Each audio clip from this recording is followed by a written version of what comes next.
Hi everyone, this is Saurabh Gupta. आपके मेरे channel cocoa education में बहुत बहुत स्वागत है। तो आज के इस वीडियो में हम डिस्कस करेंगे ह्यूमन डेवलपमेंट के बारे में। इस ह्यूमन डेवलपमेंट के बारे में हम सारी चीज़ें लगभग डिस्कस करेंगे कि ह्यूमन डेवलपमेंट का कॉन्सेप्ट कहाँ से आया, ह्यूमन डेवलपमेंट होता क्या है, और HDI क्या होता है, और HDR क्या होता है, human development report, human development index, और इंडिया की अभी करंट रैंकिंग क्या है, उत्तराखंड का क्या स्टेटस है ह्यूमन डेवलपमेंट में। तो ये सब चीज़ें हम इसके बारे में डिस्कस करेंगे।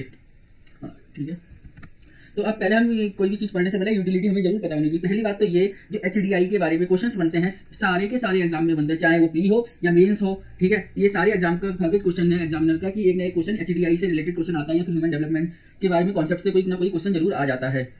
बाकी ये ऐसे पर्पस के लिए हमें ऐसे में कोड वोट करने के भी काम आते हैं रैंकिंग्स, और ये जो स्कोर होता है ह्यूमन डेवलपमेंट का किसी भी कंट्री का, और इकोनॉमिक्स की अंडरस्टैंडिंग के लिए बहुत इंपॉर्टेंट टॉपिक है। बाकी ये मैंने जो सिलेबस लगा रखा है ये है लोअर पीसीएस उत्तराखंड का सिलेबस है। उसमें ह्यूमन डेवलपमेंट के बारे में अलग से एक सेक्शन दे रखा है जिसमें ह्यूमन डेवलपमेंट के बारे में पूछा गया है। ये उत्तराखंड की इकोनॉमी सेक्शन में दे रखा है, आप देख सकते हैं। चलिए स्टार्ट करते हैं। तो ह्यूमन डेवलपमेंट से पढ़ने से पहले हम सबसे पहले समझेंगे कि इकोनॉमिक ग्रोथ और इकोनॉमिक डेवलपमेंट में डिफरेंस क्या है।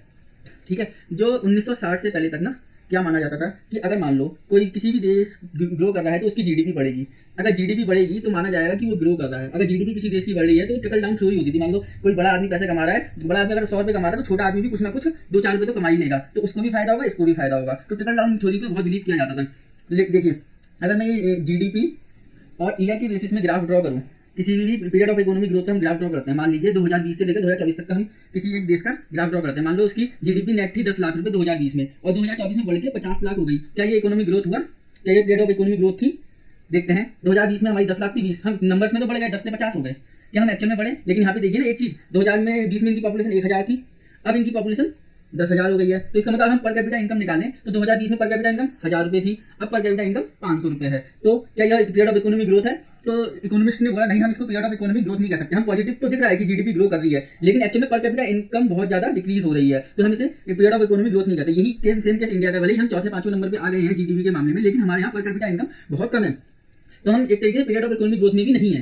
ठीक है, तो पीरियड ऑफ इकोनॉमिक ग्रोथ अगर पर कैपिटा ही है तो इकोनॉमिक्स इस बात पे सहमत हुए कि हम पीरियड ऑफ इकोनॉमिक ग्रोथ को क्या मानेंगे, पर कैपिटा इनकम मान लेंगे। तो per capita period of economic growth को पहले क्या था, इंटरचेंजेबली यूज किया जाता था इकोनॉमिक डेवलपमेंट और पीरियड ऑफ इकोनॉमिक ग्रोथ को कहते हैं डेवलपमेंट को एक मिक्स के रूप में यूज करते थे पहले। ठीक है, लेकिन फिर इकोनॉमिस्ट ने देखा है, मान लीजिए एक कंट्री की 2020 में कुछ इनका वो थी जीडीपी पर कैपिटा इनकम थी, और जो बढ़ गई 2024 में बढ़ी। ये हमें दिखा है कि साफ साफ बढ़ी है, तो इसका मतलब क्या पीरियड ऑफ इकोनॉमिक ग्रोथ तो हो रहा है इनका, लेकिन क्या इनका डेवलपमेंट भी हो रहा है?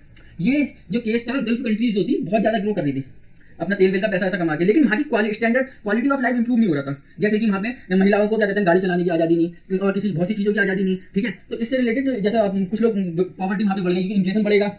भाई आपको दिख रहा है कि पर कैपिटा इनकम तो बढ़ रही है, लेकिन इन्फ्लेशन बढ़ रहा है, तो पॉवर्टी और बढ़ रही है। मान लीजिए पहले 10% पॉवर्टी थी, अब 2024 में 15%। हालांकि पर कैपिटा इनकम तो बढ़ी, लेकिन साथ में पॉवर्टी भी बढ़ गई, और लिटरेसी पहले 45% था, 30% हो गया। तो यहाँ पे क्या हो रहा है, क्वालिटी ऑफ लाइफ डिक्रीज कर रही है, क्वालिटी ऑफ लाइफ डिक्रीज कर रही है। हालांकि पीरियड ऑफ इकोनॉमिक ग्रोथ तो चल रही है, लेकिन डेवलपमेंट नहीं हो रहा। तो इकोनॉमिस्ट ने बोला कि ये डेवलपमेंट नहीं है। ठीक है, क्योंकि हमें ओवरऑल जो हमारी इंप्रूवमेंट आता है वही असल मायने में डेवलपमेंट माना जाता है। ठीक है, तो ये जो सिनेरियो था मैंने आपको बताया कि गल्फ कंट्रीज में ज्यादा देखा गया। अब हम देखते हैं जो यूरोपियन कंट्रीज हैं वो डेवलपमेंट के मामले में टॉप करती हैं, लेकिन जो गल्फ कंट्रीज है वो डेवलपमेंट के मामले में नहीं आती। हालांकि उन लोगों के यहाँ इकोनॉमिक ग्रोथ बहुत है, लेकिन फिर भी डेवलप नहीं माने जाते हैं। चलिए आपने देखते हैं, लेकिन एक चीज आप ध्यान रखिए, आप इकोनॉमिक डेवलपमेंट जब तक अचीव नहीं कर सकते, जब तक आपके देश में इकोनॉमिक ग्रोथ नहीं आएगी। जब तक, क्योंकि डेवलपमेंट करने के लिए तो हमें पैसा चाहिए ना, तो आपके पास इकोनॉमिक ग्रोथ नहीं है तो आप डेवलपमेंट नहीं करोगे। इकोनॉमिक ग्रोथ का अगर पैसा आपके पास ग्रोथ हो रही है, मान लो कोई देश है वो सिर्फ अपना सारा पैसा ना एजुकेशन में खर्च कर रहा है ना हेल्थ में खर्च कर रहा है, तो उसका डेवलपमेंट तो होगा नहीं। लेकिन वो अपना पैसा खर्च क्या कर रहा है, वो अपना हो सकता है अपना पैसा डिफेंस में खर्च कर दे रहा है, कहीं फालतू की चीजों में खर्च कर दे रहा है, तो ग्रोथ तो कर रहा है लेकिन डेवलप नहीं कर रहा है।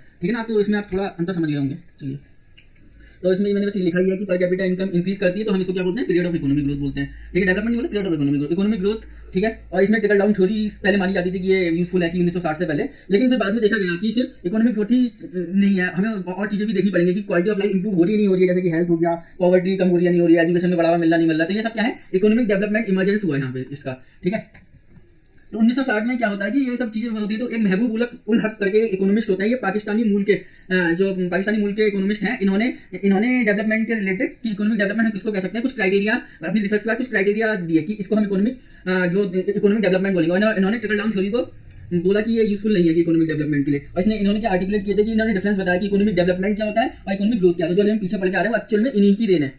महबूब उल हक, इनका नाम याद रख लीजिएगा। ये क्या कहते हैं वनडे एग्जाम्स और प्री लेवल एग्जाम में ये क्वेश्चन बनता है। ठीक है, क्यों क्या कहते हैं HDI को फॉर्म किसने किया था, महबूब उल हक नाम सीधे सीधे इनका। ठीक है, तो मैंने यही बताया कि पहले हमें इकोनॉमिक ग्रोथ अटेंड करनी पड़ेगी, उसके बाद हम इकोनॉमिक डेवलपमेंट पे जा सकते हैं। ठीक है, तो अब इन्होंने इकोनॉमिक डेवलपमेंट के लिए ह्यूमन डेवलपमेंट का कॉन्सेप्ट बताया कि इकोनॉमिक डेवलपमेंट किसे बोलेंगे, मैंने क्या बोला कि क्वालिटी ऑफ लाइफ इंप्रूव होनी चाहिए, और इस क्वालिटी ऑफ लाइफ इंप्रूव हो जाएगी तो क्या हो जाएगा, ह्यूमन का डेवलपमेंट हो जाएगा, तो इसलिए हम इसको ह्यूमन डेवलपमेंट कहते हैं। और महबूब उल हक ने 4 इसेंशियल कंपोनेंट बताए थे, महबूब उल हक ने कि ह्यूमन डेवलपमेंट हम कैसे अचीव कर सकते हैं। वो 4 कंपोनेंट क्या है, पहला कंपोनेंट होता है इक्विटी। ठीक है, इक्विटी, दूसरा कंपोनेंट होता है सस्टेनेबिलिटी, तीसरा कंपोनेंट होता है प्रोडक्टिविटी, और चौथा कंपोनेंट होता है एम्पावरमेंट। इक्विटी कहने का मतलब क्या है कि अगर मान लो कहीं पे इकोनॉमिक ग्रोथ हो रहा है, लेकिन वो economic growth small portion of society को ही फायदा कर रहा है, लार्ज सेक्शन इसमें नेग्लेक्टेड हो जा रहा है। लाइक हम एग्जांपल ले सकते हैं, मान लीजिए आप अपने घर का ही एग्जांपल लीजिए, आपके पापा के पास खूब सारा पैसा है। ठीक है, उन्होंने हो सकता है उनकी एक कुछ लड़कियां हैं, कुछ लड़के हैं, वो अपने लड़कों के लिए तो अच्छा दे रहे हैं, सब कुछ सही कर रहे हैं, इंग्लिश मीडियम स्कूल में पढ़ा रहे हैं, अच्छा खाने को दे रहे हैं, अच्छा पहनने को दे रहे हैं, लेकिन लड़कियों को नहीं कर रहे हैं, तो इसमें इक्विटी नहीं है। ऐसे ही देश में होता है कि गरीबों को, जिनके पास पैसा नहीं होता, उनके पास बहुत चीजें मुश्किल हो जाती है, उनके लिए सांस लेना भी मुश्किल है, जैसे दिल्ली में पोल्यूशन हो रहा है। ठीक है, तो इक्विटी नहीं है। अगर कोई अमीर आदमी वो तो एयर प्यूरीफायर लेगा और अपने यहाँ अच्छी सांस ले सकता है, तो यहाँ पे इक्विटी नहीं आई ना, हमें इक्विटी लानी है, इक्वालिटी नहीं इक्विटी, क्योंकि जिसके पास कम है उसको हमें अपनी तरफ से देना है, जिससे हम डेवलपमेंट करेंगे। जो हमारी क्या रिजर्वेशन का कॉन्सेप्ट है वो भी इक्विटी के प्रिंसिपल पे आधारित है। दूसरा होता है सस्टेनेबिलिटी, कि हमें जो भी हमारे पास रिसोर्सेस हैं वो हमें नेक्स्ट जनरेशन ऐसे यूज करना है कि वो नेक्स्ट जनरेशन पे भी पास ऑन हो पाए, ये नहीं कि हम अभी से सारी चीजें खत्म कर दें, पूरी धरती को नष्ट कर दें। ठीक है, अब प्रोडक्टिविटी के बारे में क्या है कि किसी भी देश में जो प्रोडक्टिविटी के लिए जो मेन जो लोग रिस्पॉन्सिबल होते हैं वो वहाँ की पॉपुलेशन होती है। पॉपुलेशन ही अगर वहाँ की प्रोडक्टिविटी इंक्रीज करती है, मान लो वहाँ की पॉपुलेशन हेल्दी है, अगर मान लो किसी देश की पॉपुलेशन अनहेल्दी है, अनस्किल है, उसमें एजुकेशन की कमी है, तो वहाँ पे क्या होता है, प्रोडक्टिविटी लो हो जाएगी और अच्छे अच्छे प्रोडक्ट्स नहीं बनेंगे, और मतलब कोई भी इनोवेशन नहीं होंगे, सब चीजें ठप हो जाएंगी। तो हमें क्या करना है कि प्रोडक्टिविटी को इंक्रीज करेंगे। ह्यूमन प्रोडक्टिविटी को इंक्रीज करने के लिए क्या तरीका है, स्किल दे दो उनको, हेल्थ इंप्रूव कर दो, एजुकेशन दे दो। ठीक है, तो ये होता है प्रोडक्टिविटी। अगली चीज है एम्पावरमेंट। एम्पावरमेंट का मतलब क्या है कि अपनी लाइफ की डिसीजन कोई व्यक्ति अपने आप से ले ले। ठीक है, तो वो कैसे आ सकता है, या तो पॉलिटिकल डेमोक्रेसी दे दीजिए। ठीक है, इकोनॉमिक लिबरलाइजेशन होना चाहिए कि हमें काम करने की आजादी सब होनी चाहिए। तो ये सब है, ये 4 कंपोनेंट जो है किसी भी ह्यूमन डेवलपमेंट के लिए बहुत इंपॉर्टेंट है, जो कि महबूब उल हक ने दिए थे। अब इन्होंने क्या कहता है, इनको जैसे इन्होंने 4 कंपोनेंट दे दिए कि ऐसा ऐसा होता है, ये तो थ्योरी बेस हो गई। अब इनको कैलकुलेट करने के लिए कुछ ना कुछ तो मैथमेटिकल फॉर्मूला या कुछ भी चीजें चाहिए ना, कि हम कैसे मान लीजिए इक्विटी देखेंगे, कैसे सस्टेनेबिलिटी देखेंगे, कैसे प्रोडक्टिविटी देखेंगे, कैसे एम्पावरमेंट देखेंगे। तो इसी के लिए चलते इन्होंने एक HDI ह्यूमन डेवलपमेंट इंडेक्स तैयार किया, जिसमें 3 डायमेंशंस हैं, जो कि इक्विटी और प्रोडक्टिविटी को कैटर करता है, बाकी 2 चीजों को ये कैटर नहीं करता। देखिए चार थे, इक्विटी था, सस्टेनेबिलिटी था, और प्रोडक्टिविटी था, एम्पावरमेंट था। प्रोडक्टिविटी और इक्विटी को कैटर करता है, लेकिन सस्टेनेबिलिटी और एम्पावरमेंट के लिए नहीं है ये। ठीक है ना, HDI इंडेक्स जो है, जैसे स्टैंडर्ड ऑफ लिविंग, इनके 3 डायमेंशन क्या है। पहला डायमेंशन है स्टैंडर्ड ऑफ लिविंग, जो कि इक्विटी के प्रिंसिपल पे आधारित है। दूसरा डायमेंशन है हेल्थ, जो कि प्रोडक्टिविटी, मैंने कहा ना कि आपको प्रोडक्टिविटी इंक्रीज करनी तो हेल्थ और एजुकेशन दीजिए, तो प्रोडक्टिविटी पे आधारित है। ठीक है, सस्टेनेबिलिटी और एम्पावरमेंट को मेजर नहीं कर पाता है HDI, और ये पब्लिश कौन करता है, UNDP, United Nation Development Programme के द्वारा पब्लिश की जाती है। तो फर्स्ट HDR मतलब इसको ह्यूमन डेवलपमेंट रिपोर्ट बोलते हैं। HDR मतलब ह्यूमन डेवलपमेंट रिपोर्ट 1990 में रिलीज की गई थी, जो कि किसकी लीडरशिप में थी, महबूब उल हक। ठीक है ना, उसके बाद इसमें जो 2010 में क्या हुआ था कि इसको कैलकुलेट करने का तरीका ही बदला गया था, जो कि लॉग मेथड था। मैं आपको आगे चल के दिखाऊंगा उसे। अब HDI कैलकुलेशन होता कैसा है, देखिए किसी भी देश के हमें HDI कैलकुलेशन 0 से 1 के बीच में किसी भी देश का स्कोर आता है। ठीक है ना, या तो मिनिमम वैल्यू 0 होगी और मैक्सिमम वैल्यू 1, इसके बीच में ही रहेगा, इससे ज्यादा नहीं आ सकता। इसमें क्या होता है, देखिए जैसे मान लीजिए इसके 3 डायमेंशंस हैं। 3 डायमेंशंस कौन कौन से हैं, health, education, standard of living. ठीक है, मान लीजिए कोई कंट्री X है, उसका स्टैंडर्ड ऑफ लिविंग का नॉमिनल वैल्यू क्या है, 0.7 नॉमिनल वैल्यू, और हेल्थ की नॉमिनल वैल्यू 0.8 है, एजुकेशन की 0.9 है। तो इनका क्या करेंगे, हम ज्योमेट्रिक मीन ले लेंगे। ज्योमेट्रिक मीन क्या होता है, आप क्यूब रूट ले लीजिए इन तीनों वैल्यू का, A, B और C, जो भी आएगा वो उसकी क्या हो जाएगी, HDI वैल्यू हो जाएगी। ये आ जाएगी, देखिए। अब देखिए, अब जो हमारे पास 3 डायमेंशंस हैं, 3 डायमेंशंस हैं, उनके इंडिकेटर हैं अपने अपने। पहला क्या है dimension, standard of living. Standard of living का जो क्या कहता है इंडिकेटर है, वो क्या है, GNP पर कैपिटा इन परचेसिंग पावर पैरिटी, डॉलर में नापी जाती है। जैसे मतलब gross national product per capita इन परचेसिंग पावर, पहले GDP लिया जाता था, GNP की जगह GDP लिया जाता था 2010 से पहले। अब लेकिन क्या लिया था, GNP per capita in purchasing power parity in dollar. और ये होता है जैसे मान लीजिए किसी भी देश की PPP टर्म में 100 आ रही है, ठीक है, तो उसकी वैल्यू क्या होगी, 0, मतलब 100 या 100 से नीचे होगी उसकी वैल्यू 0 होगी, और 75,000 या उससे ऊपर होगी उनकी वैल्यू होगी 1। इसी के बीच में वैल्यू होती है। ऐसे हेल्थ के लिए लाइफ एक्सपेक्टेंसी इंडिकेटर क्या है, life expectancy in the year. ठीक है, मान लीजिए 0 से 85, मतलब कि अगर कोई भी किसी भी देश का क्या कहते हैं लाइफ एक्सपेक्टेंसी 0 है, तो उसकी कितनी वैल्यू जाएगी, 0, या 0 से कम है मतलब 18 है तो उसकी कितनी वैल्यू जाएगी, 0, और 85 से ऊपर है या 85 है तो उसकी वैल्यू कितनी जाएगी, 1 हो जाएगी।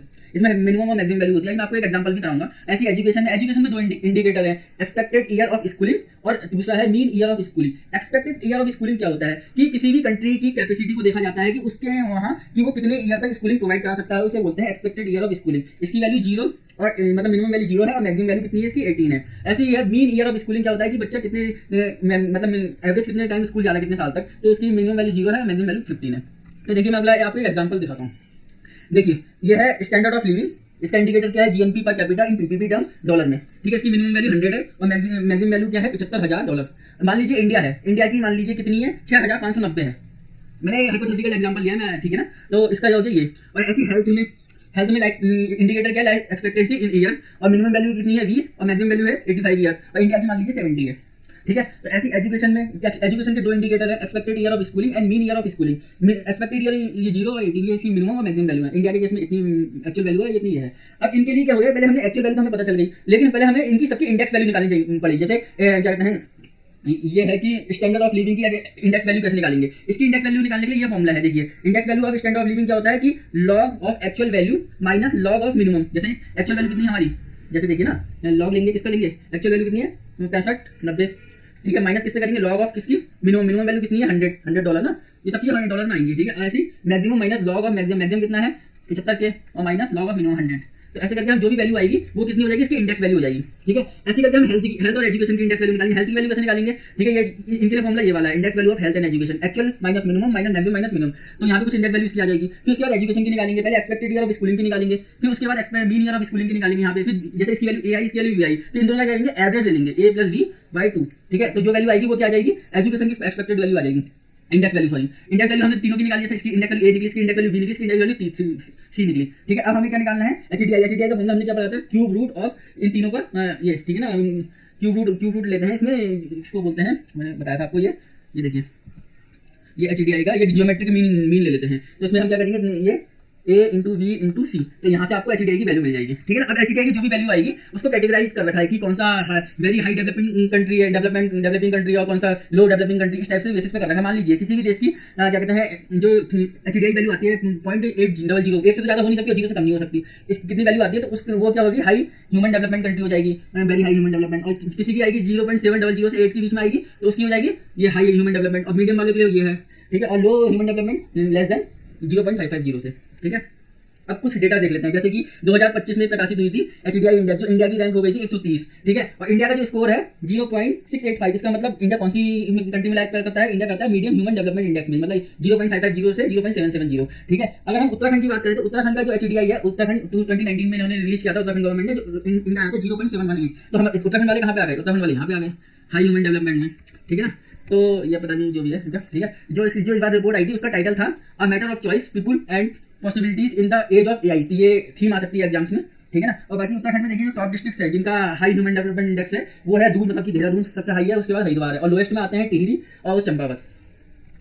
अब चलिए ये तो हो गया जो मैंने आपको पढ़ाना था, बाकी आप ये क्वेश्चन ट्राई कर सकते हैं, मैं आपको पढ़ देता हूँ, आप इसका आंसर कमेंट बॉक्स में दे दीजिएगा और जिसका आंसर सही होगा मैं उसको पिन कर दूंगा, ठीक है। तो क्या है कि in HDI calculation the health dimension is represented by life expectancy at birth, while the education dimension combines indicator of for both present and future educational attainment। और दूसरा है a country with higher HDI rank necessarily has lower income inequality than the country ranked below in HDI। तो उसमें कौन सा सही है आप मेरे को कमेंट बॉक्स में बता सकते हैं, ठीक है। बस यही था आज के लिए।